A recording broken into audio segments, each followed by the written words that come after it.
सास बहू रिश्ते का हिट फॉर्मूला जियो और जीने दो। माँ बेटे के लिए जरूरी। माँ को बहू की शिकायत बेटे से नहीं करनी चाहिए। बेटे को माँ से अपने पर्सनल रिश्ते की बात शेयर नहीं करनी चाहिए।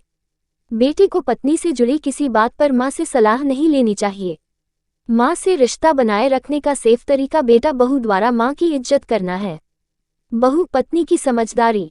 बहू को अपनी सास की इज्जत करनी चाहिए। बहू का सास से दोस्ताना रिश्ता हो, क्योंकि जिस पुरुष उन्हें प्यार है वह एक का पति और दूसरे का बेटा है। बहू अपनी दुख, दर्द और आंसू अक्सर छिपा लेती है, क्योंकि उन्हें पता है ससुराल में उनका पक्ष लेने वाला कोई नहीं होता। और सास अपनी दुख, दर्द और आंसू अक्सर दिखा जाती है, क्योंकि उन्हें पता है उनके आंसू के एक बूंद के गिरने से उनका बेटा बहू पर टूट पड़ेगा। ज्यादातर सास बेटे के सामने रोकर बहू का जीना दुश्वार कर देती है। वह जानती है कि अगर वह अपने बेटे के सामने झूठ मूठ का आंसू भी बहाएंगे तो बेटे की नज़र में बहू ही गिरेगी। इसीलिए आजकल के सास इसे बहुत ही आसान तरीका बना ली है, रोने धोने का नौटंकी शुरू कर देती है बेटे को देखते ही।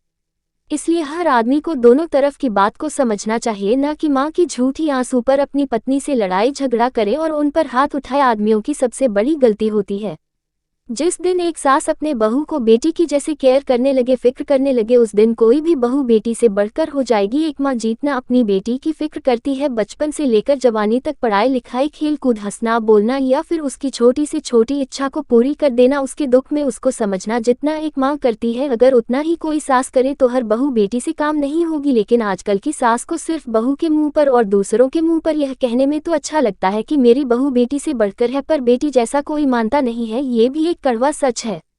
जिस दिन एक सास अपने बहू को बेटी की जैसे केयर करने लगे, फिक्र करने लगे, उस दिन कोई भी बहू बेटी से बढ़कर हो जाएगी। एक माँ जितना अपनी बेटी की फिक्र करती है बचपन से लेकर जवानी तक, पढ़ाई लिखाई खेल कूद हंसना बोलना या फिर उसकी छोटी से छोटी इच्छा को पूरी कर देना, उसके दुख में उसको समझना जितना एक माँ करती है, अगर उतना ही कोई सास करे तो हर बहू बेटी से काम नहीं होगी। लेकिन आजकल की सास को सिर्फ बहू के मुंह पर और दूसरों के मुंह पर यह कहने में तो अच्छा लगता है कि मेरी बहू बेटी से बढ़कर है, पर बेटी जैसा कोई मानता नहीं है। ये भी कड़वा सच है।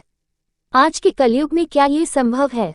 सास को चाहिए कि वो बहू को इतना प्यार और सम्मान दे कि वो पीहर को भूल जाए, और बहू को चाहिए कि सास को इतना प्यार और सम्मान दे कि वो बेटी को भूल जाए। बहू को आप जैसा बनाओगे वो वैसा ही बनेगी। प्यार से बोलोगे तो प्यार से बोलेगी, इज्जत दोगे तो इज्जत देगी, और बुराई करोगे तो बुरी ही बनेगी। अपने घर की बहू की तुलना अपने ही खानदान की किसी और बहू से करना, अपने पड़ोसी की बहू से करना, अपने घर को खराब करने के लिए सास के द्वारा उठाया गया पहला कदम होता है। बहू अपनी दुख, दर्द और आंसू अक्सर छिपा लेती है, क्योंकि उन्हें पता है ससुराल में उनका पक्ष लेने वाला कोई नहीं होता।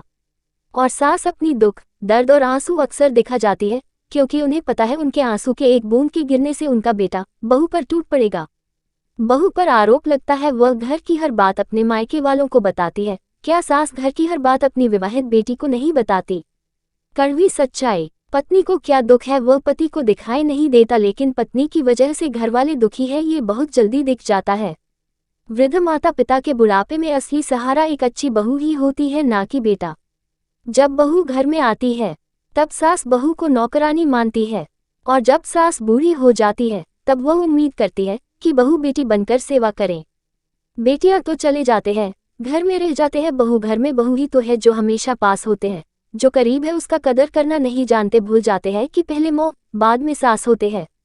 ज्यादातर झगड़ालू सास अपनी बहू को गलत साबित करने के लिए दूसरों के सामने रो रो के अपना बात बताती है, जो कि गलत रहता है। उन्हें ये बहुत अच्छे से पता होता है कि अगर मैं रो रो कर के सामने वाले को अपनी बात बताऊंगी तो बहू गलत और सास सही साबित होगी। और सास ये काम उन बहू के संग करती है जो बहू सर्वगुण संपन्न होती है। वह अपनी सच्चाई दूसरों के सामने रोकर नहीं कहती है, बहू बेचारी किसके सामने जाएगी रोने। लेकिन सास को ये बात बहुत अच्छे से पता रहता है कि वह अगर किसी के सामने जाकर के रो करके झूठ मूठ बहू पर आरोप लगाएगी तो सामने वाला सास को सही और बहू को गलत ही समझेगी। सास इसलिए जलती है बहू से क्योंकि ज्यादातर बहू सास से ज्यादा समझदार होती है, घर गृहस्थी अच्छे से करती है। इसीलिए आजकल की सास जो जाकर के प्रवचन में बैठती है, घंटों टीवी में प्रवचन सुनती है, वह सास बहुत अच्छे से जानती है कि बहू को नीचा दिखाना हो तो अपनी बात रो रो करके दूसरों से कहे। और ऐसा हरकत करते समय वह भगवान से नहीं डरती है कि बुढ़ापे में जिस बहू की मैं बुराई कर रही हूँ वही बहू मेरा सेवा करेगी। हर सास को समझना चाहिए, अगर कोई बात आपको बहू की खराब लग रही है तो आप बहू से बात करें, ना कि झगड़ा करें। लेकिन आजकल की सास खुद को मालिक और बहू को नौकर समझती है, इसलिए अपनी बात दूसरों के सामने रोकर कहती है और घर में बहू से हर वक्त तानाशाही करती रहती है। ये भी एक कड़वा सच है। रोकर अपनी बहू की बुराई करने वाली सास बहुत ही खतरनाक होती है, क्योंकि जब वह खुद बहू रहती है तब वह अपने सास की बुराई रो रो कर के कहती है। इसलिए उन्हें ये बहुत अच्छे से पता होता है, क्योंकि वह किसी के बेटे को पहले से ही काबू में करके बैठी रहती है और यह समझती है कि कहीं मेरा बेटा मेरे हाथ से निकल ना जाए, इसलिए बहू की बुराई बेटे के भी सामने रो रो करके ही कहती है। यह है रोने वाली सास की करतूत।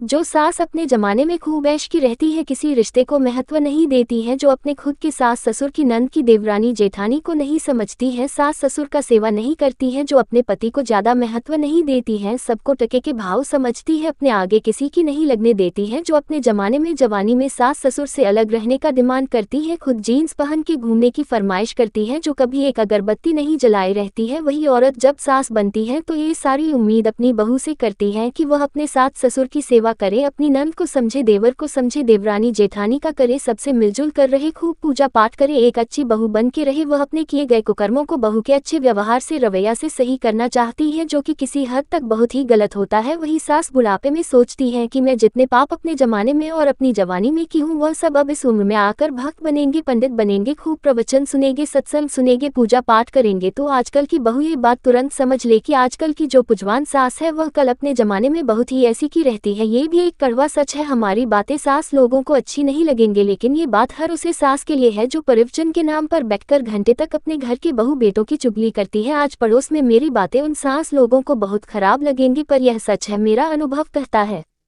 सुधा की सास एक बहुत बड़ी घमंडी औरत थी, लेकिन वह कहते हैं ना कि हर औरत का सपना होता है कि उसके घर एक बेटा हो, और वह सपना सुधा की सास का पूरा होता है। समीर सुधा का बेटा था, जो बहुत ही नाकारा, आवारा, निकम्मा किस्म का लड़का था, लेकिन सुधा को उसकी यह सारी गलतियां नहीं नजर आती थी। सुधा दूसरों के लड़कों की खूब बुराई किया करती थी, पर अपने लड़के की यह कमी सबसे छुपा कर रखती थी। समीर किसी भी जिम्मेदारी को उठाने के काबिल नहीं रहता है, और ऐसे ही समय निकलता रहता है। समीर की उम्र 30 वर्ष हो जाती है, पर कोई भी शरीफ घर के लड़की वाले अपनी बेटी का हाथ नहीं देना चाहते थे। एक दिन सुधा ने एक चाल चली और कुछ रिश्तेदारों की मदद से उसे एक शरीफ घर की लड़की मिली, जो बहुत ही गरीब घर से ताल्लुकात रखती थी, और सुधा अपने बेटे समीर की शादी उसे गरीब घर की बेटी से कर देती है और बाद में अपनी बहू को अपने यहाँ ले आती है। पर लोगों को क्या पता था कि सुधा किसी किस्म की औरत है। वह हर वक्त बेचारी अपनी बहू को ताना मारती रहती थी, कोसती रहती थी, हर गलती का जिम्मेदार उसे ही ठहराया करती थी, जिसमें कि उसकी बहू की कोई भी गलती नहीं रहती थी। यह ज्यादातर देखा गया है कि आवारा लड़कों की शादी शरीफ लड़कियों से ही हो जाती है, और वह बेचारी गरीब घर की लड़की चुपचाप सब कुछ सहती रहती है। पर वह कहते हैं ना कि भगवान के घर देर है अंधेर नहीं। जैसे जैसे समय बीतता है समीर के अंदर सुधार आ जाता है, पर जब वह सही रास्ते पर जाने लगता है तो सुधा को ये बात अच्छी नहीं लगती है। वह हर वक्त अपने बहू को ही ताना मारती रहती है, मेरा बेटा तो पहले बहुत अच्छा था, पर तुम्हारी वजह से बिगड़ गया है, अब मेरा बेटा मेरा नहीं रहा है, वह जोरू का गुलाम हो गया है। आजकल के जमाने में अगर किसी के घर में अच्छी बहू आ जाती है तो भी सास उसका जीना दुश्वार कर देती है, ये भी सच है।